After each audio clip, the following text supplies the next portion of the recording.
আপনাদের আমার জীবনে ঘটে যাওয়া একটা ভয়ঙ্কর ঘটনা বলবো, যে ঘটনার ফলে আমি মানসিকভাবে এতটাই বিপর্যস্ত হয়েছিলাম যে টানা 1 বছর আমি সারাক্ষণ আতঙ্কের মাঝে থাকতাম। আর সারাক্ষণ এমনকি টয়লেটে যাবার সময়ও আমার পাশে কাউকে থাকতে হতো। ভূত এফএমে অনেক মানুষকে দেখেছি যে অলিক কিছু না দেখতে পারার জন্য অনেক হাহুতাশ করেন, কিন্তু আমার পরিবার আর আমার যে অবস্থার মধ্য দিয়ে আমি গিয়েছি তা থেকে উপলব্ধি করতে পারি যে ব্যাপারগুলো আসলে যেমন মজার মনে হয় আসলে সেরকম নয়। যাই হোক, আমি মূল ঘটনায় চলে আসি। এই ঘটনাটা আমার ছোটবেলার, যখন আমি স্কুলে পড়ি। আমার বাবার ছিল বদলির চাকরি, উনি ছিলেন সরকারি ডাক্তার। সেবার বাবার বদলি হলো ঠাকুরগাঁতে। আমি যে সময়ের কথা বলছি তা 1987-88 দিকে। ঠাকুরগাঁতে যে সদর হাসপাতাল তা তখন কেবল নতুন ভবনে শিফট হয়েছে, যা কিনা ঠাকুরগাঁ বাসস্ট্যান্ডের কাছে এখনো আছে। নতুন হাসপাতালের ডাক্তারদের কোয়ার্টারগুলো তখনও বানানো শেষ হয়নি। বাইরে বাসা ভাড়া বেশি হবে বলে অনেক ডাক্তার তখন পুরনো হাসপাতালের ভবনগুলোতে থাকতেন। পুরনো হাসপাতালটি ছিল ঠাকুরগাঁর কোর্টের পাশে। সেটি ছিল ব্রিটিশ আমলে করা অনেক বড় ক্যাম্পাসের মাঝে। অনেকগুলো শত বছরের পুরনো কাঁঠাল গাছ ছাড়াও সেই ক্যাম্পাসে ছিল পরিত্যক্ত 2টো অ্যাম্বুলেন্স, যেটায় চড়ে আমরা তখন খেলা করতাম। আর ছিল একটা লাশ কাটা ঘর। আমরা সবাই মহা আনন্দে পুরনো হাসপাতালের সেই ভবনটায় উঠলাম। তা নাকি আগে ওয়ার্ড ছিল। আমাদের ওই বাসায় ওঠার পরে আশেপাশের অনেকেই আমার মাকে বলছিলেন যে আপনাদের ছোট বাচ্চা আছে, এই পুরনো হাসপাতালের বিল্ডিংয়ে না উঠলেই ভালো করতেন। তবে পরিষ্কার করে কিছু বলেননি। আমার ছোটবেলাটা অনেক দস্যিপনায় কাটত। স্কুলের বাইরে দুপুরে একটু সময় ছাড়া সারাটা সময় আমরা বাইরে খেলাধুলা করে বেড়াতাম। পুরনো হাসপাতালের বিরাট ক্যাম্পাস আমাদের কাছে এক মজার খেলার মাঠ হয়ে গেল। হাসপাতালের পরিত্যক্ত ভবনগুলো যেন আমাদের লুকোচুরি খেলার জন্যই তৈরি করা হয়েছিল। হাসপাতালের পিছনের ছোট একটা জঙ্গলের ভেতর দিয়ে আমরা টাঙ্গন নদীতে যাওয়ার শর্টকাট রাস্তা বের করে ফেললাম। আমাদের মাঝে ভয়ের কোনো ধারণাও ছিল না। সমস্যাটা শুরু হলো হঠাৎ করে। আমি আর আমার বড় ভাই রাতের বেলা অদ্ভুত ধরনের স্বপ্ন দেখা শুরু করলাম। কিছুদিন পরপরই ঘটনাটা ঘটতে থাকলো। আমার বড় ভাই ওনার স্বপ্নগুলো মনে রাখতে পারতেন না, কিন্তু ওনার যেটা হতো তা সোজা ভাষায় মানুষকে ঘুমের মধ্যে বোবায় ধরলে যা হয় সেরকম করে গোঙানি আর চিৎকার করে ওঠা। পরবর্তীতে আরেকটা ব্যাপার মাঝে মাঝেই হতে থাকে, সেটা হলো উনি ঘুমের মাঝেই উঠে হেঁটে বেড়াতে শুরু করতেন। সবচাইতে অবাক করা ব্যাপার হলো উনি ঘুমের মাঝে 2 বার বাসার দরজা খুলে বাইরে চলে যান এবং ফজরের নামাজের যাবার সময় বাবা ওনাকে বাসার কিছু দূরের একটা কাঁঠাল গাছের নিচে ঘুমন্ত অবস্থায় খুঁজে পান। এরপর থেকে রাতে ঘুমাবার আগে আমার মা বাসার মূল দরজা ভেতর দিক থেকে তালা মেরে দিতেন। আমার স্বপ্নের ধরনটা ছিল আরো অদ্ভুত। আমি আমার স্বপ্নগুলো স্পষ্ট মনে রাখতে পারতাম। স্বপ্নগুলো এক কথায় জীবন্ত।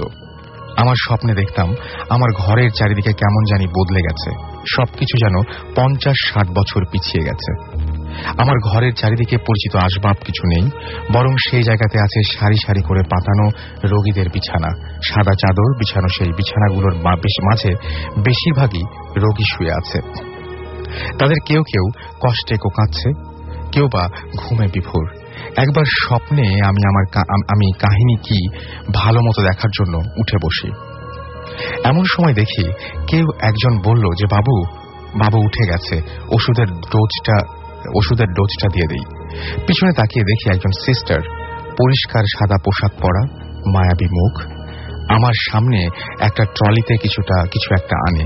আমি বেকুবের মতো দেখতে থাকি। উনি অনেক যত্ন করে কি একটা ওষুধের অ্যাম্পুল ভাঙেন, একটা কাচের সিরিঞ্জে ওষুধটা নেন এবং আমার হাতটা ধরেন। এই পর্যায়ে আমি বুঝতে পারি আমার সাথেই কিছু একটা হতে যাচ্ছে। আমি হাত ছাড়ানোর জন্য জোরাজোরি করতে থাকি, চিৎকার করে বলতে থাকি, ছেড়ে দাও। ঘুম ভাঙলে দেখি আমার বড় ভাই ধাক্কা দিয়ে বলছেন, কি হয়েছে তোমার? স্বপ্ন দেখছো মনে হয়? খারাপ কিছু? হাত মুখে পানি দিয়ে আসো, ভালো লাগবে, হাত মুখে পানি দিয়ে আসো, ভালো লাগবে। এরপর আমি বাথরুমে যাই। হাত ভরে পানি নিয়ে মুখ ধোবার সময় হাতের দিকে চোখ আটকে যায়। হাতের এক জায়গায় খুব জোরে ধরায় 5 আঙ্গুলের দাগ হয়ে রক্ত জমাট হয়ে আছে। পরদিন সকালে আমার মা বাবাকে স্বপ্নের ব্যাপারটা খুলে বলি আর হাতের দাগটা দেখাই। আব্বা আম্মা ব্যাপারটা অবাক হন এবং ভয় পেলেও আমাদের সাহস দেবার জন্য বুঝ দেন যে ঘুমের ভেতর হয়তো আমি নিজেই নিজের অন্য হাত দিয়ে এমন করেছি। তবে আমার মা আর নানাকে বলে আমাদের 2 ভাইয়ের জন্য 2টো তাবিজ আনিয়ে দেন। আম্মা ওটা আমাদের হাতে বেঁধে দেন। মূল ঘটনা ঘটে এর কিছুদিন পরেই। আমাদের বাসায় তখন রেফ্রিজারেটর ছিল না। পুরনো হাসপাতালের প্রায় সবকিছুই নতুন শিফট করে গেলেও ইপিআই এর অফিসটা আগের ভবনেই ছিল। ইপিআই এর স্টোর রুমের জন্য সেবার ইউনিসেফ থেকে 5-6টা ডিপ ফ্রিজ দান করে। প্রয়োজন না থাকায় সেগুলো ইনস্টল না করে ফেলে রাখা হয়েছিল। ইলেকট্রিকের জিনিস পড়ে থাকলে নষ্ট হতে পারে ভেবে আমাদের পুরনো হাসপাতালে অবস্থানরত ডাক্তারদের একটা বড় ডিপ ফ্রিজ ইনস্টল করে নিজেদের প্রয়োজনে ব্যবহার করার জন্য অনুমতি দেন। বাবা সহ অন্যান্য ডাক্তাররা, আঙ্কেলরা কোরবানির ঈদের আগে ঠিক করেন যে ঈদ উপলক্ষে এবার একটা ডিপ ফ্রিজ ইনস্টল করবেন। সেই সময় ফ্রিজ মানে আমাদের কাছে অনেক মজার ব্যাপার ছিল। আইসক্রিম বানানো যাবে, বরফ বানিয়ে সেই বরফ খাওয়া বিশাল আনন্দের ব্যাপার ছিল আমাদের মাঝে। তো সেই ফ্রিজ ইনস্টল করতে করতে মেকানিক রাত 11টা বাজিয়ে দিল। সেটা ছিল ঈদের আগের রাত। আমরা রাত 11টায় বাসায় এলাম আইসক্রিম করতে দেবার জন্য জিনিস নিয়ে। আমার বাটিতে করে মার বানায় দেওয়া দুধ চিনির মিশ্রণ নিয়ে যাচ্ছিলাম বাসা থেকে ইপিআই অফিসে, যা কিনা বেশ খানিকটা দূরে ছিল। আর পথের মাঝে 2টা বড় কাঁঠাল গাছ আর লাশ কাটা ঘরটা পড়ত। আমার বড় ভাই আমার আগের বাটি নিয়ে চট করে চলে গেল। আর একলা আস্তে আস্তে যেতে লাগলাম যেন বাটির মিশ্রণটা পড়ে না যায়। বাসার কিছুটা দূরে আসার পর আমার চোখ আটকে গেল সেই বড় কাঁঠাল গাছের দিকে। আমি যা দেখলাম তাতে আমার সমস্ত শরীর যেন মূর্তির মতো আটকে গেল। আতঙ্ক কি জিনিস এই সময় আমি বুঝতে পারলাম। আমি দেখলাম সেই গাছের আড়াল থেকে সেই সিস্টারটি বের হয়ে আসছেন যাকে আমি স্বপ্নে দেখেছিলাম। আমি নড়তে পারছিলাম না। মোহগ্রস্ত মানুষের মতো তাকিয়ে দেখলাম মহিলাটি আমাকে ইশারায় ডাকছেন। অন্ধকারে ওনার শরীরটা যেন হালকা নীরব আলো ছড়াচ্ছিল। আমি কত সময় দেখেছি মনে নাই, শুধু মনে আছে এক সময় আমি সম্বিত ফিরে পেলাম। তখন আমি চিৎকার করে বাসার দিকে দৌড় দিলাম। বাসার উঠোনে এসে চিৎকার করে জ্ঞান হারালাম। আমার জ্ঞান যখন ফিরল আমি আমার বাবার কোলে। আমি আতঙ্কে বাবাকে জড়িয়ে ধরলাম। আমার মনে আছে সেই রাতে আমাকে দেখার জন্য অন্যান্য ডাক্তার আঙ্কেলরা এসেছিলেন। কড়া ডোজের ঘুমের ওষুধেও সারা রাত আমি চোখের পাতা এক করতে পারিনি। পরদিন সকালে ঈদ ছিল, কিন্তু আমাদের সেবারের ঈদের আনন্দ মাটি হয়ে গিয়েছিল। আমার ফোবিয়াটা এমন ভয়াবহ হয়ে দেখা দিল যে বিকেলে আমরা নানা বাড়ি দিনাজপুরে আমাদের নিয়ে চলে গেলেন। বিকালে আমার নানা বাড়ি দিনাজপুরে আমাদের নিয়ে চলে গেলেন আমার বাবা, এবং মাসখানেক পর বাবা বদলি নিয়ে ঠাকুরগাঁ থেকে দিনাজপুরে চলে আসেন। আমার বাবা অনেক আধুনিক মন মানসিকতা ছিলেন। উনি আমার ব্যাপারটাকে সম্পূর্ণ মনের ভ্রম বলে ধরে নেন। আমি 1 বছর স্কুল ড্রপ দিই। পরবর্তীতে আমার বাবা ঢাকা পিজি হাসপাতালে একজন মানসিক বিশেষজ্ঞ ডাক্তারের কাছে আমাকে দেখান। ওনার চিকিৎসা আর ঘন্টার পর ঘন্টা কাউন্সেলিং এর পর আমি স্বাভাবিক হই। এরপর আমি ওই মহিলাকে আর কখনো দেখিনি। ব্যাপারটা এখানেই শেষ হয়ে গেলে ভালো হতো, কিন্তু কিছুদিন আগে একবার ঠাকুরগাঁ যাবার দরকার পড়ল। সেই সময় ভাবলাম একবার দেখে আসি ছোটবেলার জায়গাগুলো। হাসপাতালের ক্যাম্পাস ঘেঁষা একটা বাসা ছিল আমাদের ওই সময়ের বন্ধু মহিদুলের। ভাবলাম আসছি যখন দেখে যাই, যদি বাসায় থাকে। ভাগ্য ভালো বলতে হবে, ছুটি থাকায় সে বাসাতেই ছিল। আমাকে দেখে অনেক খুশি আর অবাক হলো। ওর সাথে পুরনো জায়গাগুলো দেখতে বের হলাম। নস্টালজিয়া পেয়ে বসলো 20-22 বছর পর সেই পুরনো হাসপাতালের ক্যাম্পাসে গিয়ে। অনেক পরিবর্তন দেখলাম। বড় কাঁঠাল গাছগুলো কেটে সাফ করে নতুন কিছু বিল্ডিং বানিয়ে ডাক্তারদের কোয়ার্টার বানিয়েছে দেখলাম। কিছুটা ঠাট্টা করেই ওকে সেই কাঁঠাল গাছের জায়গাটা দেখিয়ে বললাম, এই গাছটা কেটে ফেললো, মনে আছে এখানে কি হয়েছিল? ও আমাকে অবাক করে বলল যে 1 বছর আগে ওই গাছটা কাটার সময় নাকি গাছের পাশের মাটির নিচে একটা পুরনো কঙ্কাল পাওয়া যায়। ওই কঙ্কাল কার, ওখানে কিভাবে আসলো কিছুই বের করা যায়নি। কিন্তু ডাক্তার আঙ্কেলরা কঙ্কালটা দেখে বুঝতে পেরেছিলেন সেটা একটি মহিলার কঙ্কাল। পরে এলাকার সবাই মিলে কঙ্কালটা গোরস্থানে দাফন করে দেন। আমার ব্যাপারটা বিশ্বাস করতে চাইনি। পরে দেখলাম কথা সত্য। ফেরার সময় অনেক বিষণ্ণ ছিলাম। মনে হয়েছিল হয়তো ওই মহিলা আমাকে বলতে চেয়েছিলেন ওনার সাথে কি হয়েছে, কেউ খুন করেছে কিনা, এই সমস্ত ব্যাপার। হয়তো ওনার দাফন কাফন ছাড়া পুঁতে রাখা অতৃপ্ত আত্মা মুক্তির আশায় আমার সাহায্য কামনা করেছিল। কিন্তু আমি সেই সময় তা বুঝিনি বলে ওনার আরো 20-22 বছর কষ্ট করতে হয়েছে। এইটা লিখেছেন আমাকে মোহাম্মদ আরিফুর রহমান, সিলেট থেকে। তিনি পেশায় একজন ডেন্টিস্ট। তিনি আমাকে এই ঘটনাটি পাঠিয়েছেন। অসাধারণ একটি ঘটনা। আমি যে প্রথমে যে ঘটনাটা বলবো সেটা আমি শুনেছি আমার কাজিনের কাছ থেকে। এটা আমার এক আঙ্কেলের সাথে ঘটে যাওয়া ঘটনা, যেটা ছিল একটা ব্ল্যাক ম্যাজিক সংক্রান্ত একটা ঘটনা। সেটা হচ্ছে এরকমের যে একবার ওনাদের বাড়ির পাশে একটা লোক ওনাকে এসে বলল যে আমি এক জায়গায় যাব যেখানে একটা বাচ্চা মারা গিয়েছে, ওইখানে একটা ওকে দাফন কাফন করার একটা ব্যবস্থা করা হয়েছে, এই জন্য তুমি কি আমার সাথে যাবে কিনা। তখন সে বলল যে হ্যাঁ যাওয়া যায়। তারপরে দুজনে মিলে ওরা গেল। ওখানে গিয়ে দেখলো যে একটা বাচ্চাকে মাটিতে শুয়ে রাখা হয়েছে, যে মারা গিয়েছে অ্যাটলিস্ট 15 দিন আগে। তো বাচ্চাটার বয়স ছিল হচ্ছে আপনার 15 কি 16 দিন বয়সের একটা বাচ্চা। তো সে মারা গিয়েছে অ্যাটলিস্ট 1 সপ্তাহ আগে, কিন্তু বাড়ির লোকজন ঘুণা করেও বুঝতে পারেনি যে বাচ্চাটা আসলে মারা গিয়েছে। এটা কেন, মানে কেন মনে হয়েছে যে মারা যায় না? কারণটা হচ্ছে যে ওই বাচ্চাটা মাঝে মধ্যে নড়ে চড়ে উঠতো এবং হাত জাগাতো বা কাশি দিত বা কথা বলে উঠতো।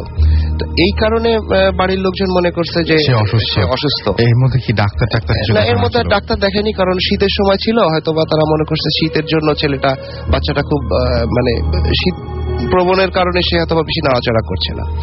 পরে একজন দেখে বলল যে বাচ্চাটা তো মারা গেছে, তোমরা একে এখনো কিসের জন্য দাফন কাফন করতেছো না, এটা তো উচিত। তারপরে তারা এক হুজুরের কাছে গেল যে এই সংক্রান্ত ব্যাপারে ডিল করতো আর কি। তো সে হুজুর দেখে ডিক্লেয়ার করলো যে বাচ্চাটা মারা গেছে, যত তাড়াতাড়ি সম্ভব তাকে দাফন করা হোক। তো বাড়ির লোকজন বলছে না, সে তো মারা যায়নি। তখন বলছে দেখেন, আমি এটা নিয়ে বেশি কিছু বলতে চাচ্ছি না, আপনারা এই বাচ্চাটার দাফনটা তাড়াতাড়ি সারেন। আচ্ছা। তো সার্টেন টাইমে হুজুরকে খুব জোরাজোরি করার পরে বলতেছে দেখেন, আমি আপনাদের একটা প্রমাণ দেখাইতে পারি, আমি বলতে চাচ্ছিলাম না, তারপরে আপনারা যখন এত করে বলতেছেন আমি এটা বলবো আর কি আপনাদের। তো বললো যে আপনি একটা লাঠি আনেন 1 ফুট বা একটু বড় এর চেয়ে। তো লাঠিটা আনার পরে সে বাচ্চাটাকে মাটিতে শুয়ে একটা সার্কেল এঁকে দিয়ে বাচ্চাটাকে গায়ে একটা হালকা আঘাত করলো। আঘাত করার পরে বাচ্চাটা উঠে বসলো। উঠে বসার পরে সেই লোকটা জিজ্ঞেস করতেছে তুমি এখনো কিসের জন্য এই বাচ্চাটা পজেস করে আসছো, তুমি বাচ্চাটার মধ্যে আসছো কেন? তখন সে ওই ভাঙা ভাঙা গলা একেবারে চিকন কণ্ঠে বাচ্চাদের মতো সে বলতেছে যে আমি কোথাও জায়গা পাচ্ছিলাম না, ওকে আমার দেখে ভালো লাগছে, আমি এই জন্য ওর বডিতে আসছি। তারপরে বলছে এটা উচিত হয়নি তোমার, সে একটা ছোট বাচ্চা, এত ছোট বাচ্চার ভিতর কেন তুমি আসলা? তখন সে বলতেছে যে না, আমি যাব না, আমি এখানেই থাকবো। তখন সে হুজুর বলতেছে না, তুমি ছেড়ে দাও, ওকে ছেড়ে দাও। ওকে ছেড়ে দেওয়ার জন্য তোমার কি কি, যদি ভালো ভালো ছেড়ে দাও তাহলে তো বেটার, না হলে আমি কিন্তু অন্য ওয়েতে যাব। আচ্ছা। এরকম বলার পরে সে বাচ্চাটা, মানে সে ওই মরা বাচ্চার মধ্যে যে আপনার পজেস ছিল, সে বলতেছে যে না আমি যাব না। তারপর তাকে অনেক মার দেওয়া হলো, যেটা যখন পিটুনি দেওয়া হলো, পিটুনি দেওয়ার পরে সে বলতেছে ওকে আমি যাব। এবং তখন ওই হুজুরটা করলো কি, কিছু মন্ত্রতন্ত্র পড়ে ওই বাচ্চাটার গায়ে ফু দিল এবং সে বাচ্চাটা উঠে দাঁড়াচ্ছে এবং পড়ে যাচ্ছে, উঠে দাঁড়াচ্ছে এবং পড়ে যাচ্ছে। আচ্ছা। অ্যাটলিস্ট হুজুর বলল কি, ওই বাচ্চাটার হাতে সেই লাঠিটা ধরিয়ে দিল। ধরিয়ে দেওয়ার পরে সে বাচ্চাটা ওই লাঠিতে ভর দিয়ে দাঁড়ালো এবং বুঝতেই পারছেন 15-16 দিনের একটা বাচ্চা, এটা স্টিল দাঁড়িয়ে থাকা তার জন্য খুব মানে একেবারে লড়বড়ে অবস্থা আর কি, পড়ে যায় এরকম।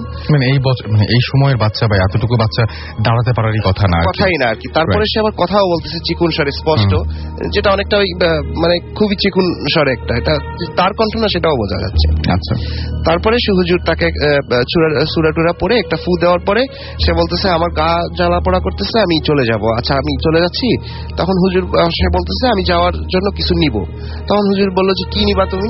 তখন সে বলছে আমাকে একটা ছাগল অথবা মুরগি কিছু দিতে হবে।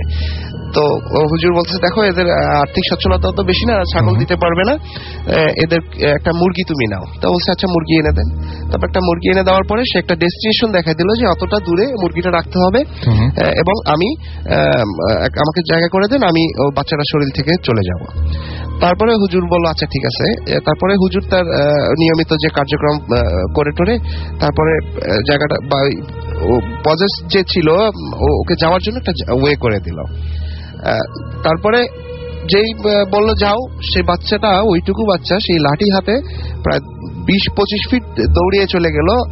সার্টেন টাইম পরে সে ডিগবাজি খেয়ে একেবারে মাটিতে পড়ে গেল, আর সেই মুরগিটা সহ সেই জিনিসটা উধাও হয়ে গেল। তারপরে যা হওয়ার চলে গেল, সবাই খুব কান্নাকাটি করতেছে এবং বাচ্চাটাকে নিয়ে গেল দাফন কাফনের জন্য। আচ্ছা, এতটুকুই ছিল প্রথমের গল্পটা। পরে হ্যালো লিসেনার, আমি মিজান খিলগাঁও মেরাদিয়া থেকে আসছি।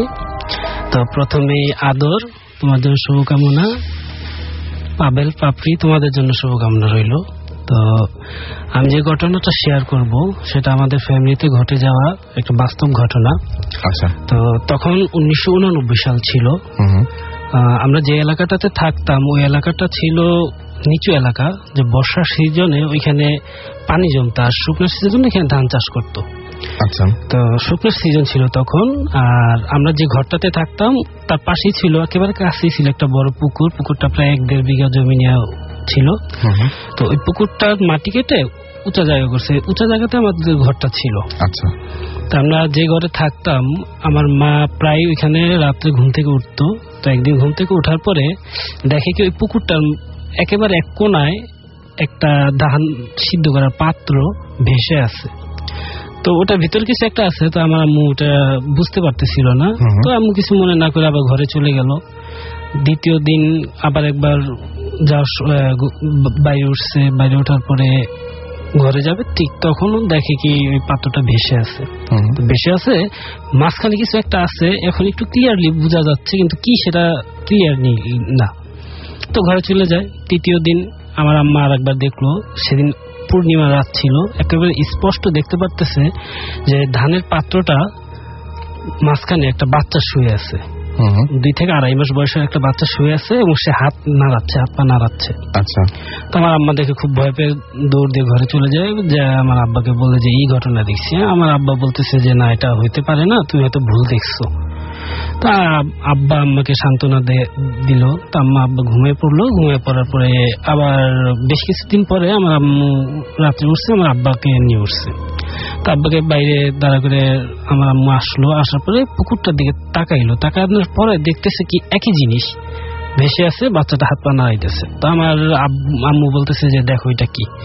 আব্বা দেখলো, আব্বা দেখে ভয় পাইছে, দৌড়জন ভয় পেয়ে তাড়াতাড়ি ঘরে যায়নি। তার আগে দেখতেছে যে ওই জিনিসটা, পাত্রটা দেখার পরে ওনারা খুব দ্রুত তাদের কাছে চলে আসতেছে। আচ্ছা, কাছে চলে আসার পরে আমার আব্বু করলো কি, আম্মুকে নিয়ে ঘরে চলে গেল, ভয় পেয়েছে। তো দরজা আটকে দেওয়ার পরে তো আমাদের ঘরটা তো উঁচু জায়গাতে ছিল, তো নিচু জায়গা থেকে উপরের দিকে কেউ উঠলে যেমন একটা শব্দ হয়, এরকম শব্দ হচ্ছে, কেউ উঠতেছে।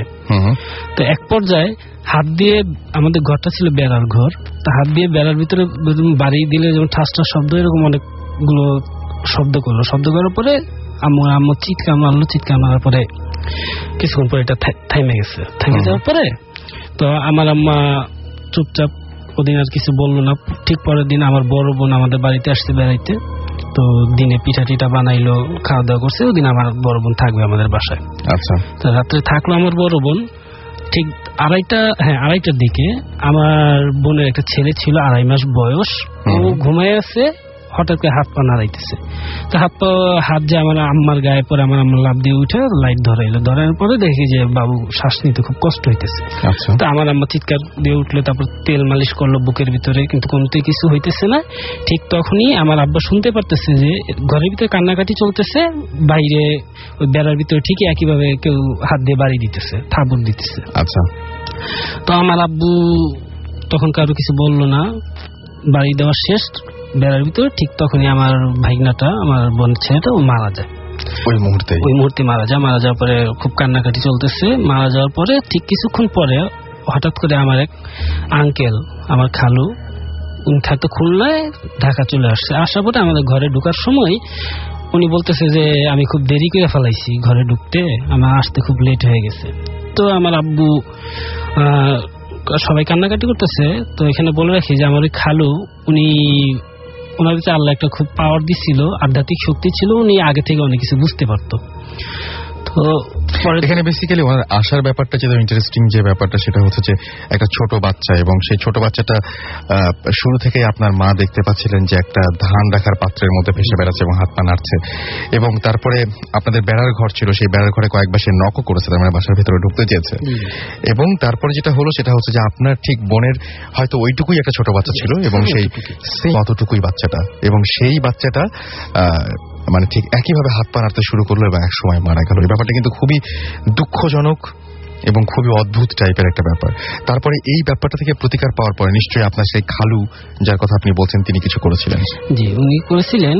তো পরের দিন সকাল যখন বাবুকে গোসল করাইতে নিছে, ঠিক তখন দেখা যাইতেছে ওর পিঠের ভিতরে, যে বেড়ার ভিতরে থাবর দিছে, থাবর দেওয়ার যে শব্দগুলো হয়েছিল, সেম এরকম পিঠের ভিতরে হাতের দাগ বসে। এটা কি ছোট বাচ্চারই হাতের দাগ ছিল? না, ছোট বাচ্চারই হাত, পিঠে অনেকগুলো হাতের দাগ বসে আছে। আচ্ছা। তো আমার খালু কাউরে কিছু বললো না। ওরে কবর দেওয়ার পরে বিকেলবেলা আমার খালু বলতেছে, দেখো আমি তোমাদের একটা কোনো সমস্যা হইতেছে, আমি খুলনাতে বসে আমি টের পাইছি। তো আমি যখন আসতেছিলাম হঠাৎ করে আমার গাড়িটা নষ্ট হয়ে যায় রাস্তায়, আমি ঠিক সময় আসতে পারিনি। তবে যদি আমি ঠিক সময় আসতে পারতাম হয়তো এরকম কিছু একটা ঘটতো না, অন্যটা ঘটতে পারতো। তো আমার খালু বললো যে আমি ঠিক আছে, আমি তোমাদের এই ঘরটাকে বন্ধ করে দিয়ে যাইতেছি, তবে যত তাড়াতাড়ি পারো তোমরা এই ঘরটা চেঞ্জ করো। তো আব্বু বললো যে বাসাটা চেঞ্জ করতে হবে না, বাসা চেঞ্জ করতে হবে না, তোমরা এই ঘরটা চেঞ্জ করো, কারণ এই ঘরটা একটু সমস্যা আছে।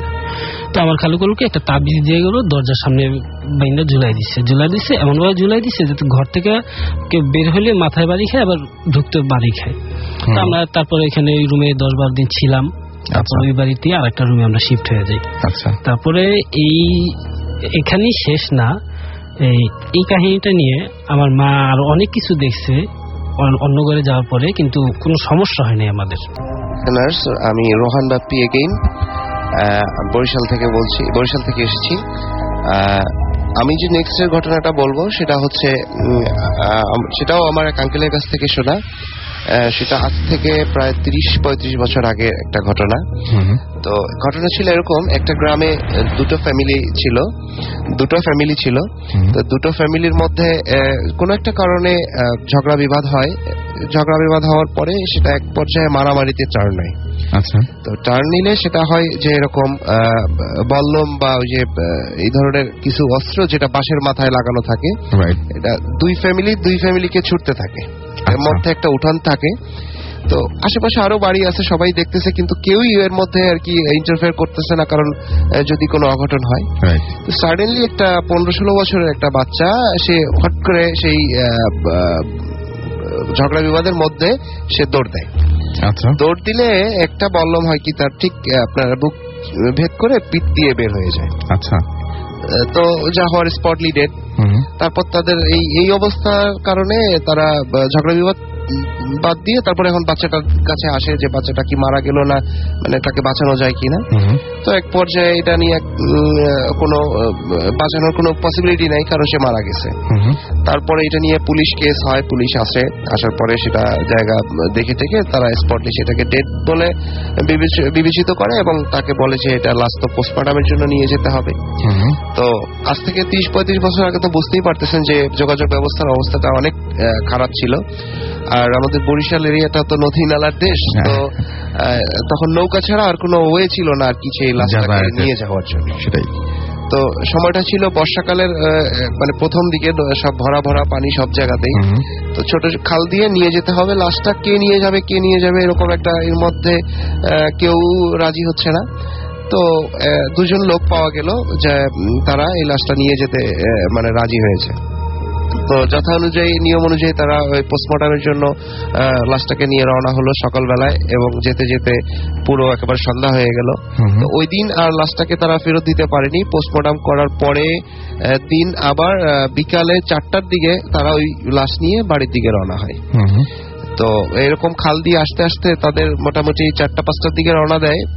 আস্তে আস্তে সেটা প্রায় রাত্র যখন 1টা-2টা বেজে যায় তখন তারা একটা জায়গায় আসে, যে জায়গাটা সবাই চিনে, যে জানে যে জায়গাটা খুব হন্টেড একটা প্লেস, এবং এখানে উল্টাপাল্টা অনেক কিছুই দেখা যায় অনেক সময়। মানে অনেক উল্টাপাল্টা বলতে এরকম যে মানে দেখা যাচ্ছে যে গাছের উপরে কেউ বসে আছে, তাল গাছের উপর থেকে কেউ কিছু ফেলতেছে, কান্নার আওয়াজ, আর্তনাদের সহিত, আবার কেউ হাসতেছে, এই ধরনের। তো পরে ওই যে মাঝিটা পিছনে ছিল, যে বয়স্ক লোকটা, যে আর সামনে একজন ছিল নৌকার, তো ছই দেওয়া নৌকাটার মধ্যে ছিল লাশটা, এবং 2 সাইড থেকে আটকানো ছিল আপনার বস্তা বা কাপড় দিয়ে। তো পিছনে যে লোকটা ছিল সে খেয়াল করলো যে আপনার 1টা-2টার দিকে যে সামনে একটা তাল গাছ, 2টা তাল গাছের মধ্যে পা দিয়ে কেউ একজন দাঁড়িয়ে আছে, এবং খুব বিকট ভাবে, মানে যে কান্না, আর্তনাদ, কষ্ট, এরকম ভাবে সে কাঁদতেছে। তো সামনে যে ছেলেটা ছিল অল্প বয়সী, সেও নৌকা বাঁচছিল, কিন্তু সে এই জিনিসটা অতটা খেয়াল করেনি, কিন্তু পিছনের লোকটা সে স্পষ্ট ভাবে সেই জিনিসটা দেখতে পাইছে যে কেউ একজন কাঁদতেছে। এটা কখনো কখনো টার্ন হচ্ছে, কখনো পুরুষ হচ্ছে, কখনো শিশু হচ্ছে, আবার কখনো অনেক বড় হয়ে যাচ্ছে, একটা মহিলার আকার ধারণ করতেছে, এরকমের। তো এক পর্যায়ে সেই কান্নার আওয়াজটা এতই তীব্র হইতে থাকে যেটা এবার দুইজনই ফিল করতে শুরু করে একটা টাইম পরে, এবং হঠাৎ করে নৌকাটা অনেক ওয়েট বেড়ে যায়, এবং নৌকাটার যে পানির লেভেলটা একেবারে ছুঁই ছুঁই করতে থাকে, যে এখনই বুঝে মনে হয় ডুবে যাবে। তো নৌকা আগাচ্ছে না। তো সামনের থেকে ছেলেটা বলতেছে যে কাকা, নৌকা কেন চলতেছে না? তখন ওই পিছন থেকে ওই লোকটা সাহস দেওয়ার জন্য তাকে বলতেছে, তোমার এটা কোনো ব্যাপার না, নৌকা নদীতে পানি হয়তো বা কম, এই জন্য চড়ে নিচে আটকে যাচ্ছে, চলতেছে না। তো ও বলতেছে বর্ষার সময় প্রথম দিকে তো পানি কম থাকার কথা না। তো বলতেছে তুমি তোমার মতো নৌকা চালাও, আমিও চালাই, একটু জোরে হাত বাও, যাতে আমরা তাড়াতাড়ি এই জায়গাটা ওভারকাম করতে পারি, যত তাড়াতাড়ি যাব আমাদের জন্য ভালো।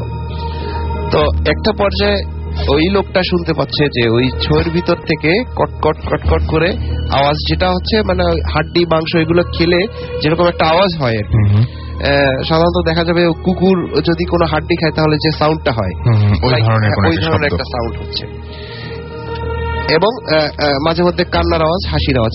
এবার সামনের থেকে ওই ছেলেটা বলতেছে, কাকা আওয়াজটা হচ্ছে কিসের? তখন ও বলতেছে যে কিছুর আওয়াজ না, হয়তো পাশে কোনো কুকুর টুকুর এগুলা যাচ্ছে, এই জন্য এরকম আওয়াজ, তুমি নৌকা পাও।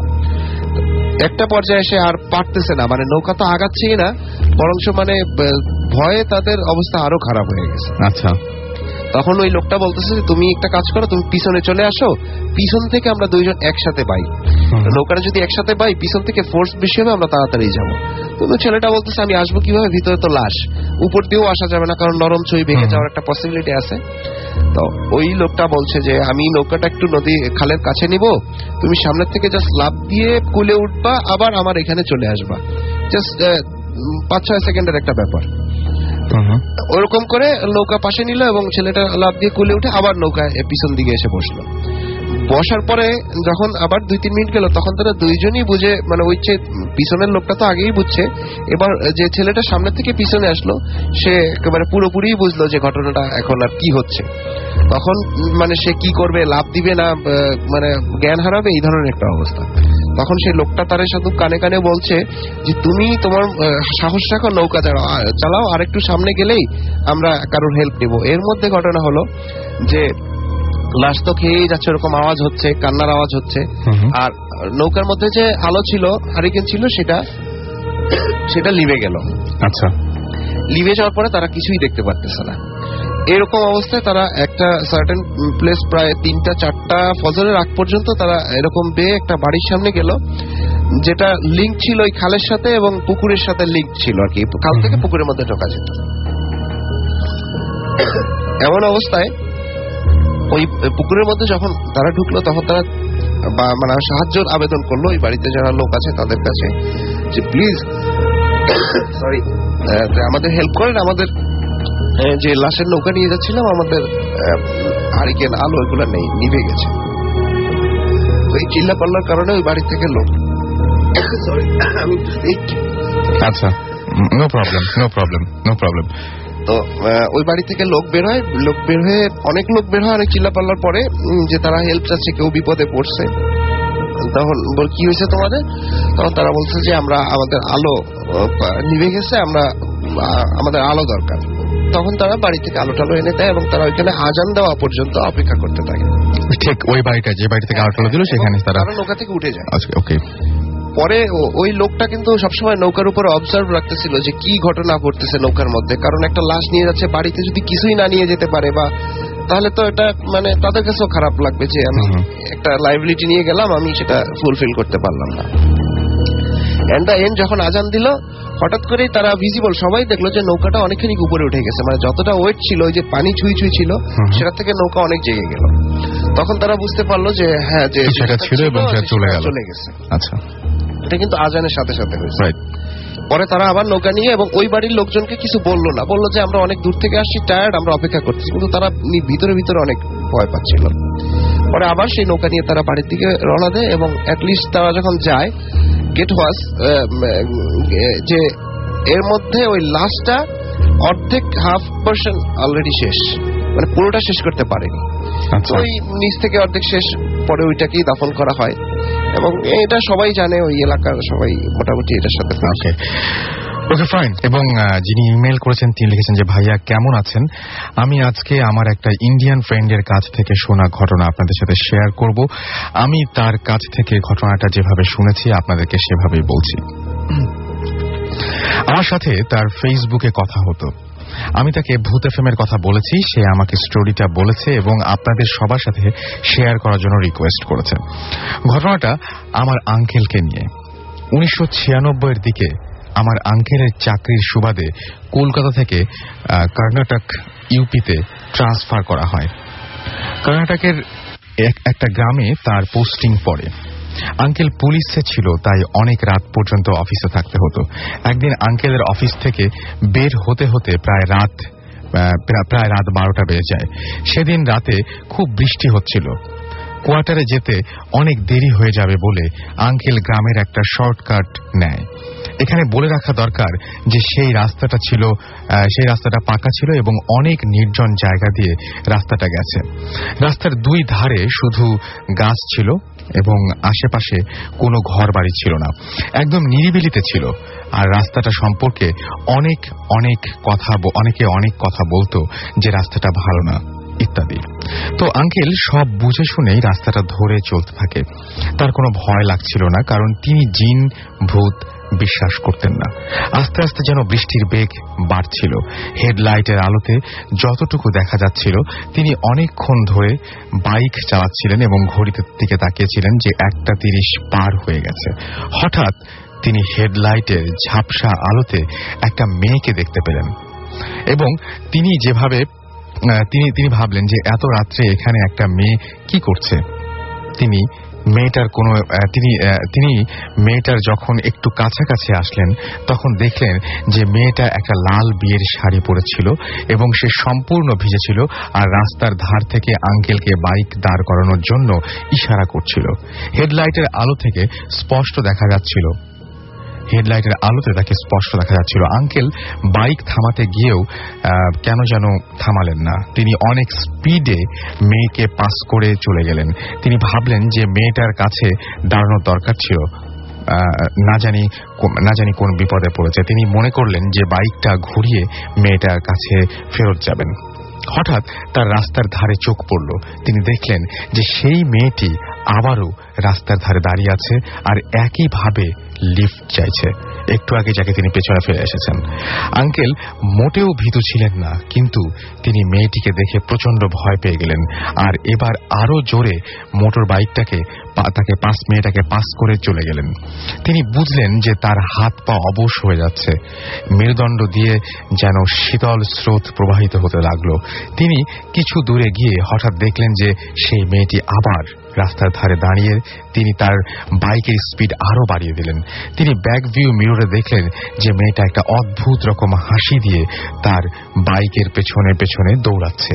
তিনি স্পিড মিটারে তাকিয়ে দেখলেন যে তার বাইকের স্পিড প্রায় 100 ক্রস করে ফেলেছে। এটা দেখে তিনি আরো ভয় পেয়ে গেলেন। তিনি মনে মনে হনুমান চল্লিশা পড়তে লাগলেন। তার মাথা কাজ করছিল না। এভাবে কতক্ষণ তিনি বাইক চালিয়েছেন তার মনে নেই। তিনি কোনো এক সময় একটা হাটে পৌঁছান এবং সেখানে নাইট গার্ডদের দেখতে পেয়ে তিনি তাদের কাছে যে অজ্ঞান হয়ে পড়ে যান। পরে তিনি পুলিশের চাকরিও ছেড়ে দেন। ভাইয়া, সে যখন আমাকে ঘটনাটা বলে তখন আমার হাত পা ঠান্ডা হয়ে গিয়েছিল এবং এখন আমি আপনাদের যখন লিখছি তখনও আমার খুব ভয় করছে। এবং এটা আমাদের লিখেছেন Saad, new government degree college, Rajshahi থেকে। আমি মিজান, আরেকবার স্বাগত। আমি এখন যে ঘটনাটা বলবো সেটা আমার মায়ের সাথে ঘটনা না, কিন্তু আমার মা যখন ছোট তখন তাদের এলাকাতে ঘটছিল এরকম একটা ঘটনা। তো তারা যে এলাকাতে ছিল ওই এলাকাটার ভিতরে একটা ফ্যামিলি ছিল, তারা খুব প্রভাবশালী ফ্যামিলি ছিল। তো তারা সবসময় ওই এলাকার মানুষদের প্রতি অত্যাচার করত, তাদের বিভিন্নভাবে কষ্ট দিত। তো তাদের সাথে কেউ ভয়তো ঝগড়া বিবাদ করতে যাইতো না। তো ওই ফ্যামিলিতে সবার বড় ছেলে যে ছিল সেই সবচেয়ে বেশি অত্যাচার করত। একদিন হঠাৎ করে ওই ছেলেটা মারা যায়, লোকটা। তো লোকটা মারা যায় পরে তো গ্রামের সবাই খুব স্বস্তি পায় যে একটা অত্যাচারের হাত থেকে হয়তো আমরা বাঁচলাম। তো এরকম সবাই স্বস্তি পায়। পরে ওই ফ্যামিলির লোক গ্রামের সবাইকে ডাকে, আসো আমরা জানাজা দিই, জানাজা দিয়ে ওকে মাটি দিই। কিন্তু গ্রামের কেউ ওকে জানাজা দিতে যায় না, শুধুমাত্র তার ফ্যামিলির কয়েকজন মানুষ মিলে জানাজা দিয়ে তাকে মাটি দেয়। মাটি দেওয়ার পরে যখন গ্রামের মানুষ খুব শান্তিতে চলতেছিল, হঠাৎ করে যেদিন 40 দিন পার হবে তার আগের দিন 39 দিন একজন বৃদ্ধ লোক ওই গ্রামে আসে। আসার পরে ওই বাড়িতে ঢোকার পরে ঢুকতেই তার যে লোকটা মারা গেছে তার ছোট ভাইকে পাওয়ার পরে বলতেছে যে তোমাদের বাড়ি থেকে কেউ আজ থেকে 39 দিন আগে মারা গেছে নাকি? তো বলতেছে হ্যাঁ মারা গেছে, কিন্তু আপনি কি করে জানেন? আপনাকে তো আগে কখনোই গ্রামে আমরা দেখিনি। আমার পরিচয় তোমরা পরে নাও, যদি তোমরা গ্রামের মানুষদের বাঁচাইতে চাও, তোমরা নিজেরা বাঁচতে চাও, তাহলে তাড়াতাড়ি ওই কবরটা খুঁড়ে তারপরে ওই লাশটাকে বের করে পুনরায় জানাজা দাও। তো লোকটা ওনার ভাই খুব ভয় পাওয়ার পরে ওনাকে বিশ্বাস করার পর বলতেছে যে চাচা আমরা কি করতে পারি? তো বললো যে এক কাজ করেন, আপনি 40 জন লোক জোগাড় করেন যারা সবাই কোরআন শরীফ পড়তে পারে, আমার সাথে যাবে ওই কবরস্থানে। তো জোগাড় করে যাওয়ার পরে তো এখানে বসে উনি বলতেছে তোমরা কবরের চারিদিকে ঘুরে বসো এবং আলো জ্বালাও এবং সবাই কোরআন শরীফ পড়বা, কেউ কোরআন শরীফ পড়া বন্ধ করবা না। তো উনি বলতেছে তোমাদের মধ্যে থেকে একজন সাহসী লোক আসো। সবাই বলতেছে যে কেন? তো কবরটা খুঁড়তে হবে। তো ওনারা সবাই ভয় পাইছে, কেউ যাইতে চাইতেছে না। তো উনি বলতেছে ঠিক আছে তোমরা আসতে চাচ্ছ না, আমি খুঁড়বো, কিন্তু শর্ত একটা, আর কি যাই হোক যা কিছুই ঘটুক কেউ কোরআন শরীফ পড়া বন্ধ করবে না এবং এখান থেকে পালানোর চেষ্টা করবে না। যদি কেউ পালানোর চেষ্টা করে আমি তো মরবই, তোমরা কেউ বাঁচবে না, গ্রামের কেউ বাঁচবে না। তো সবাই রাজি হলো। তো মুরব্বী কবর খুঁড়তেছে এবং কবর খোঁড়ার সাথে সাথে প্রচন্ড বাতাস বইতেছে। আচ্ছা, তো বাতাস বইছে কবর খুঁড়তে একসময় কবর যখন খুঁড়লো তো দেখলো কি যে লাশটা 39 দিন হয়েছে, একটু পচন ধরে নাই, কোনো জায়গায় কোনো কিছু ইফেক্ট করেনি। তো তাকে যে কাপড়টা পেঁচে মাটি দেওয়া হয়েছিল কাপড়টা নাই। কাপড়টা নাই। তো হঠাৎ করে চাই দেখে কি মুখের ভিতরে কাপড়টা ঢুকে আছে, হয়তো বা 4 আঙ্গুল 5 আঙ্গুল এরকম বের হয়ে আছে। তো মুরব্বী বলতেছে তো আমি তো বৃদ্ধ, আমার তো শক্তি নাই, এমন কেউ আসো এই কাপড়টা 3 টানে কেউ বের করতে হবে। তো কেউ সাহস করলো না। পরে মুরব্বী বলতেছে ঠিক আছে আমি বের করি। তো মুরব্বী বলতেছে এতক্ষণ যা ঘুরছে এর চাইতে কিন্তু ভয়ানক কিছু ঘুরতে পারে, খবরদার কেউ দৌড় দিবা না, কোরআন শরীফ পড়া কেউ বন্ধ করবা না। তো সবাই কোরআন শরীফ পড়তেছে। তো ওই বৃদ্ধ লোক কবরে নামলো, নেমে কাপড়টা ধরে প্রথম যে টান দিল খুব জোরে চিৎকার করছে। চিৎকারের সাথে সাথে আশেপাশে গাছ গোছ মনে হচ্ছে যে সব উলটপালট হয়ে যাচ্ছে। তো উনি চিৎকারের পরে দ্বিতীয় টান দিল, দ্বিতীয় টান আরো জোরে চিৎকার মারলো। চিৎকারে একেবারে পুরো গ্রামের মানুষ শুনতেছে যে চিৎকার কিছু একটা হচ্ছে। আচ্ছা, তৃতীয় টান দিছে, তৃতীয় টান দেওয়ার পরে কাপড়টা করলো কি সাথে সাথে পুরোটা বের হয়ে আসছে। বের হয়ে আসার পরে তখন উনি বলতেছে এখন আর কোনো ভয় নেই, তবে 3 টানে যদি বের করতে না পারতাম তা আমি এখানে শেষ, আর তোমরা কেউ বাঁচতা না। তো এখন কি করা যায়? তো লাশটাকে উঠে পুনরায় আবার জানাজা দিল। তো ওই মুরব্বী মানে বৃদ্ধ লোকটি উনি জানাজা দিচ্ছে। জানাজা দেওয়ার পরে মাটি টাটি দিয়ে আসলো। তো বললো যে এখন তোমরা নিরাপদ, গ্রামটা নিরাপদ, তোমরা আর কোনো ক্ষতি হবে না, কোনো ক্ষতি হবে না। তবে এখানে মজার ব্যাপার এই যে এই বৃদ্ধ লোকটাকে কেউ কখনো দেখেনি, হঠাৎ করে সে কোত্থেকে আসলো কেউ আজ পর্যন্ত বলতে পারে না। এবং সে ওইখানে সবাই বললো যে এখন আর কোনো ভয় নেই, বলার পরে সে কোন দিক দিয়ে চলে গেছে কেউ খেয়ালও করেনি, তার কোনো পরিচয় আজ পর্যন্ত কেউ জানতে পারেনি। এটা আমার মাত্র যখন ছোট ছিল তখনকার গল্প। আমার মা আমাকে, আমাদের অনেক ভাই বোন সবাই বলছে, তা আমরা শুনছি। ওকে, আমি ফাহিম, ঢাকা সিটি কলেজ থেকে। আমি এখানে একটু কাছে নিয়ে কথা বলতে হবে। আমি কিছু ঘটনা শেয়ার করতে চাই এখানে। তার মধ্যে ফার্স্ট আমি যেটা শেয়ার করবো সেটা হচ্ছে আমার সাথে ঘটে যাওয়া 4টার মধ্যে সেকেন্ডটা। তখন আমি এইচএসসি পরীক্ষা দেই, মাত্র এইচএসসি পরীক্ষা দেওয়ার পরে আমি ঢাকা ইউনিভার্সিটির জন্য ট্রাই করি, বাট ফার্স্ট টাইম হয় না। তো সেকেন্ড টাইমে যখন ট্রাই করে ড্রপ দিই, এবং তখন বাড়িতে ছিলাম, নানুর বাড়িতে। তো আমি তখন সময় কাটানোর জন্য টিউশনি করতাম। তো টিউশনিটা আমার যে বাড়ি টিউশনি করতাম সেটা আমার নানুর বাড়ি থেকে মেইন পথ দিয়ে গেলে প্রায় 2 কিলোর মতো, কিন্তু একটা শর্টকাট ওয়ে আছে, কাঁচা পথ বিলের ভিতর দিয়া, সেখানে গেলে আপনার আধা ঘন্টার মতো সময় লাগে মাত্র। তো আমি ওই মেইন পথ দিয়ে না যেয়া সবসময় ওই শর্টকাট ওয়ে দিয়ে যেতাম। তো এভাবে 5 থেকে 6 মাস কাটার পর আমি আমার এক শুভাকাঙ্ক্ষী হঠাৎ করে আমাকে জিজ্ঞেস করে, তুমি প্রতিদিন এখানে রাস্তা দিয়ে কোথায় যাও? তো আমি তখন ওনাকে জিজ্ঞেস করছি, আমার তো আঙ্কেল আমার একটা টিউশন আছে, আমি ওখানে টিউশনি করতে যাই। তো উনি আমাকে বললো যে এই রাস্তাটা তো ভালো না, তুমি এই রাস্তা দিয়ে আর যেও না, সুন্দর করে তুমি অন্য যে পথটা আছে সেখান দিয়ে যাও। তো আমি ওনাকে জিজ্ঞেস করলাম, খারাপ মানে বুঝলাম না, তুমি যে খারাপ কি, তুমি সেটা বোঝার দরকার নেই, তুমি রাস্তায় যেও না, তোমার ভালোর জন্য বলছি, সুন্দর করে রাস্তায় যেও না। তারপর আমি ওনার কথা অ্যাভয়েড করে ওই রাস্তা দিয়ে বরাবর যেতে থাকলাম, কারণ আমার কাছে মনে হলো যে 2 কিলোমিটার হাঁটা সম্ভব না, শর্টকাট ওয়ে দিয়ে যাই। তো এইভাবে তারপর মাসখানিক মতো যাওয়া হলো, ওই রাস্তা দিয়ে কোনো কিছু হলো না। তারপর আমি একটু তখন ওই রাস্তায় যাওয়ার সময় একটু সাউন্ড টোন করে যেতাম, যাতে কোনো কিছু না ঘটে, ভয় পেয়ে না পাই। তো একদিন হঠাৎ আমি যাচ্ছিলাম ওই রাস্তা দিয়েই, হালকা চাঁদের আলো ছিল। তো আমার হাতে তখন একটা গ্যাস লাইট ছিল, চাইনিজ একটু গ্যাস লাইট বের হয়েছিল, এগুলো পিছনে একটা লাইট আছে, ওইটা ছিল হাতে হালকা। আমি যাচ্ছিলাম, যাওয়ার কিছুক্ষণ পরেই ওই রাস্তার, আবার একটা কথা বলে রাখি, ওই রাস্তার পাশে একটা বাড়ি আছে, খোনার বাড়ি। তো ওই খোনার বাড়ির পাশ দিয়ে যখন আমি যাচ্ছিলাম, তো আমার কোনাকুনি টাইপের। খোনার বাড়িটাতে কি হয়? খুনার বাড়িটা হচ্ছে আসলে মানে এই বাড়ির ম্যাক্সিমাম লোক ওদের বংশ পরিচয় আগে থেকেই যখন আসে তারা খুনারি করে বেড়ায়, মানে কালো ব্ল্যাক ম্যাজিক অথবা কারো জাদু টাদু করা বা ইয়ে করা, এই ধরনের কাজ তারা করে থাকে। এই কারণে নামটাই খুনার বাড়ি হয়ে গেছে। তো আমি যখন যাচ্ছিলাম পাশ দিয়ে রাস্তা দিয়ে হাঁটতেছিলাম, হঠাৎ করে আমি বাচ্চার কান্নার আওয়াজ শুনলাম, এবং দ্বৈত কণ্ঠে বাচ্চার কান্নার আওয়াজ। আমি হঠাৎ করে চিন্তা করলাম কি বাচ্চার কান্নার আওয়াজ এবং দ্বৈত কণ্ঠ মানে কাঁদতেছে। তখন আমি সোর্স খুঁজতেছি, উৎস খুঁজতেছি যে আওয়াজটা কোথেকে আসতেছে, কান্নাটা কোথেকে আসতেছে। পরে আমি সোর্স খুঁজে শেষে পেলাম যে আমার থেকে কোনাকুনি দূরত্বে আপনার 10 গজের মতো হবে, কিন্তু এই কোনাকুনি বলতে আমার পাশে বিল ছিল, কোনাকুনি দূরত্বে 10 গজের মতো দূরত্ব হবে। দুটো বাচ্চা আমি স্পষ্ট দেখতে পাচ্ছি, মানে আধা চাঁদের আলো আছে, অর্ধ চাঁদের আলো, মানে দুটো বাচ্চা হাতাহাতি করতেছে আর কাঁদতেছে।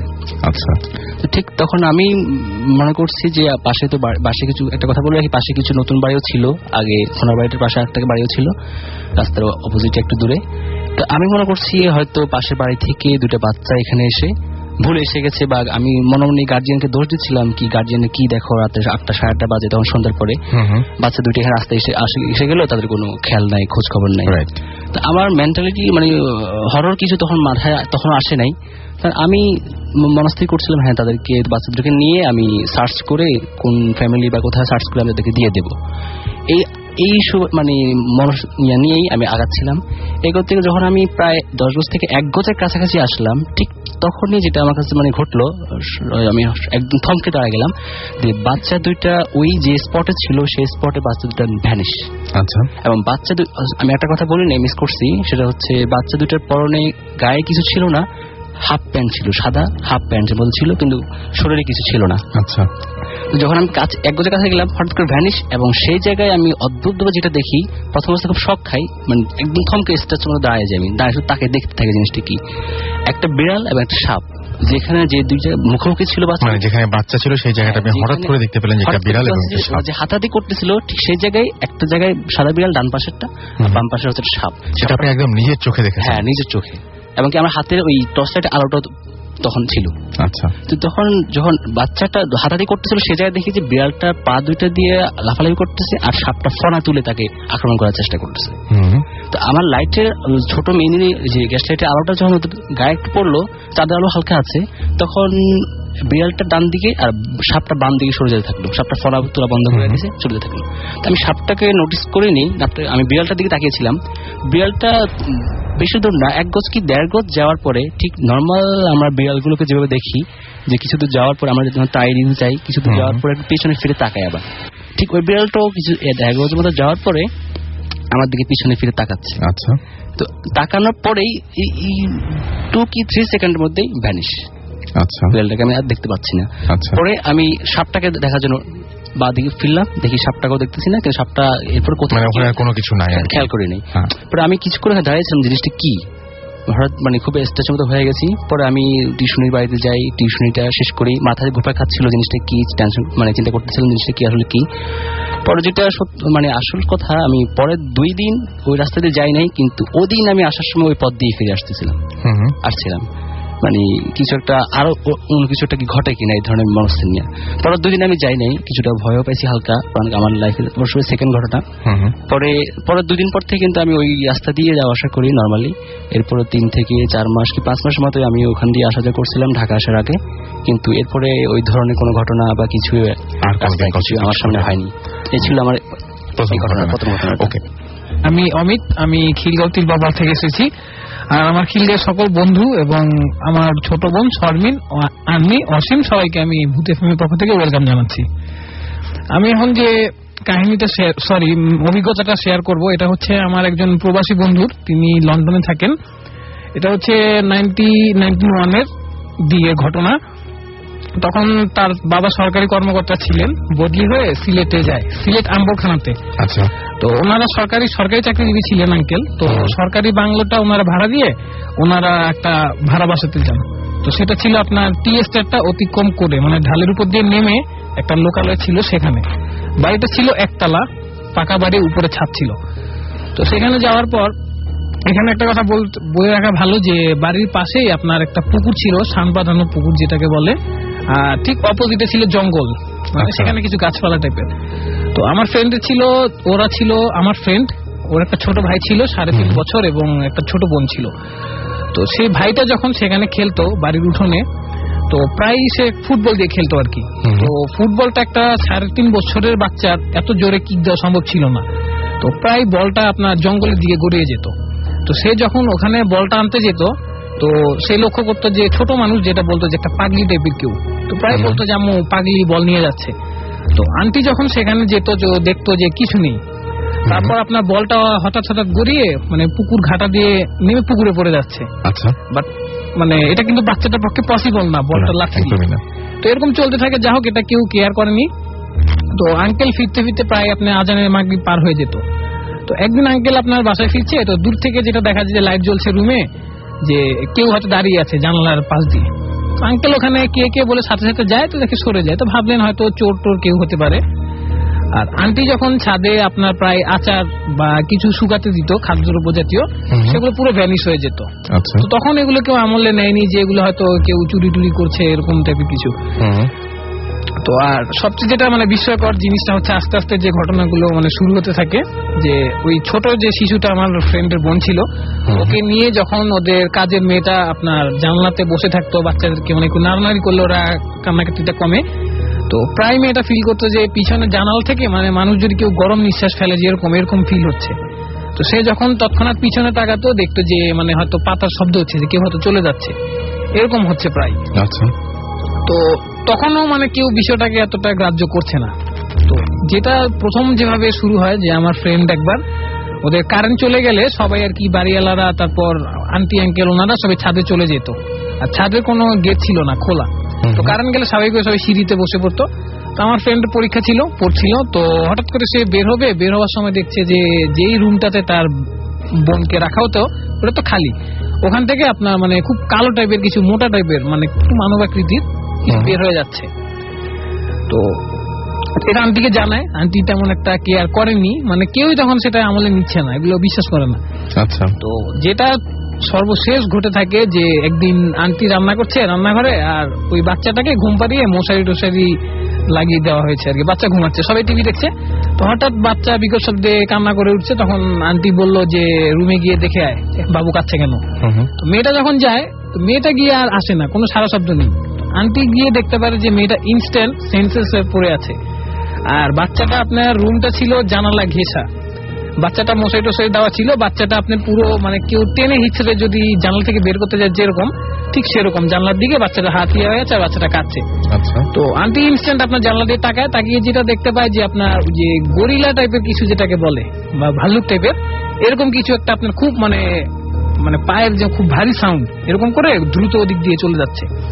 তো এই ঘটনার পর দেখা যায় যে স্বাভাবিকভাবে এগুলো আঙ্কেলকে বলা হলে পাশের বাড়িওয়ালা আন্টিও পরামর্শ দেয় যে ওনাদের পরিচিত একজন মানে যে আধ্যাত্মিক তান্ত্রিক যেগুলো ওরা আছে, তো ওনারা দেন অ্যানালাইজ করে বলে যে আন্টিরা যে ফ্ল্যাটে আছে ওই ফ্ল্যাটটাতে একজন কেউ সুইসাইড করেছিল, তো তারই মানে যে অতৃপ্ত আত্মাটা ওটা নাকি ঘোরাফেরা করছে এবং সেই কারণে এই সমস্ত জিনিসগুলো ঘটছে। হ্যাঁ, প্রাথমিকভাবে এরকমই। তো তখন ওই আন্টি উপস্থিত ছিল, তো বাড়িওয়ালা আন্টি, তো বাড়িওয়ালা আন্টিকে যখন আমার ফ্রেন্ডের মা জিজ্ঞাসা করলো তখন উনি বলছে যে তখন স্বীকার করে যে হ্যাঁ ওনার মেয়ে ছিল, তো যে জামাইটাকে ঘর জামাই ছিল আর কি, বিয়ে দিয়েছিল, মানে ঝগড়া করতে প্রায়, তো মেয়েটা একবার সুইসাইড করে ফেলো ওখানে। তো তখন আন্টি বলে সুইসাইড করা সম্ভব এটাই। তো আন্টি তখন বলে যে এটা আমাদেরকে বললেন না কেন, তখন ওনার নানা রকম কথাবার্তা বলে এড়িয়ে যায়। তো এটার জন্য আর কি হুজুররা ওই যে ঘর বন্ধ করে দেয় যে এরকম একটা ইয়া দেয়, বাট ওই যে যেটা গরিল আকৃতির বা কালো কিছু ওটার মানে ওনারা অ্যানালাইজ করে ওনাদের জ্ঞানের আলোকে বলে যে এটার কোনো মানে ওনাদের কাছে নতুন কিছু, এটার কোনো রেজাল্ট নাই। আচ্ছা, তো দেন দ্রুত ওনারা বাসায় চেঞ্জ করে বলে এটা চেঞ্জ করে ফেলাটাই বেটার, তো ওনারা চেঞ্জ করে ফেলে। ওকে, সো আমরা কথা না বাড়িয়ে আমরা পরবর্তী ঘটনায় চলে যাই। আপনার কাছে আপনার নামটা বলবেন। Hello listener, this is Sharif from Badda. আর আমার যেসব ফ্রেন্ডরা আজকে মানে নর্মালি ওরা সবাই আজকে ফ্রেন্ডকে দিচ্ছে না, মানে ভয়ে কেউ ভূত এফএম শুনেই না, বাট আজকে যারা শুনতেছে তাদের সবাইকে আমি হ্যালো বলতেছি। বিশেষ করে সুমন, ও খুব ভূত এফএম এর একদম ফ্যান, প্রথম থেকে শুনে। মুরাদ, রুবেল, যারা শুনতেছে সবাইকে আমি হ্যালো বলতেছি। আর এবার আমার ঘটনাটা বলতেছি, সেটা হচ্ছে যে আমার এক ফ্রেন্ড নাম হচ্ছে নিজাম। এটা 1900 মানে একদম 15-16 বছর আগের ঘটনা। ও তখন চিটাগাঙে বহদ্দারহাটে একটা টাওয়াল ফ্যাক্টরিতে জব করে, ও তখন ফোরম্যান ছিল। তো ওর ফ্যাক্টরি থেকে ওর বাসাটা ছিল 15-20 মিনিট হেঁটে গেলে এরকম রাস্তা। তো একদিন রাত্রে ওর ফ্যাক্টরির মেশিনের সমস্যা হওয়ার কারণে ও ফ্যাক্টরিতে মেশিন ঠিক করতে করতে অনেক দেরি হয়ে যায়। তো ও ভাবে যে এখান থেকে 15-20 মিনিট আমি তো হেঁটে চলে যেতে পারবো বাসায়, সমস্যা নেই। কিন্তু যাওয়ার যে রাস্তাটা, ওই রাস্তাটার মাঝখানে একটা বড় বট গাছ আছে এবং এটার আগে থেকে দুর্নাম ছিল যে জায়গাটা খারাপ, এখানে অন্যরকম কোনো অ্যাক্টিভিটিস আছে। তো ভাবলো যে আমার বাসার কাছে আমি পৌঁছে যেতে পারবো, সমস্যা নেই। এটা সবাই বলে আমি তো কিছু দেখিনি কখনো। তো গেল রওনা দিয়ে আস্তে আস্তে হেঁটে হেঁটে গেল, একা রাত্রে 1টা-2টা বাজে, কেউ নেই রাস্তায়। তো একা একা ও যখন ওই বট গাছের কাছে গেল তখনই ও দেখতেছে যে দূর থেকেই ও দেখতে পেলো যে বট গাছের উপর দিয়েও একজন লোকের মাথা দেখা যাচ্ছে, যে এত লম্বা। ও তখন একটু ভয় পেয়ে গেছে, ঘাবড়াই গেছে যে এটা তো সম্ভব না, মানুষ ওখানে এত বড় মানুষ হওয়ার কথা না। তারপর ও একটু সাহস করে দোয়া টোয়া পড়তে পড়তে আগে যাচ্ছে।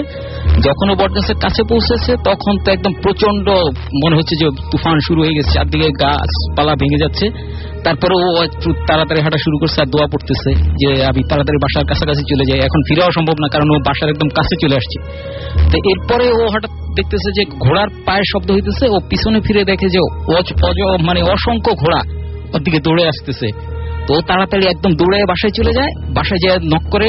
তো অনেক রাত, সবাই স্বাভাবিকভাবে একটু খুলতে দেরি হয়। তারপরেও সবাই দরজা খোলার পরে ও বললো যে একদম দৌড় দিয়ে কিচেনে গিয়ে সোজা একদম গ্যাসের চুলার উপরে উঠে গেছে, উঠা চুলা জ্বালাই দিছে। তারপরে কতক্ষণ দাঁড়াই থেকে তারপরে ও নামছে ওখান থেকে। তো এরপর থেকে আর ওর কোনো সমস্যা হয়নি। Thank you.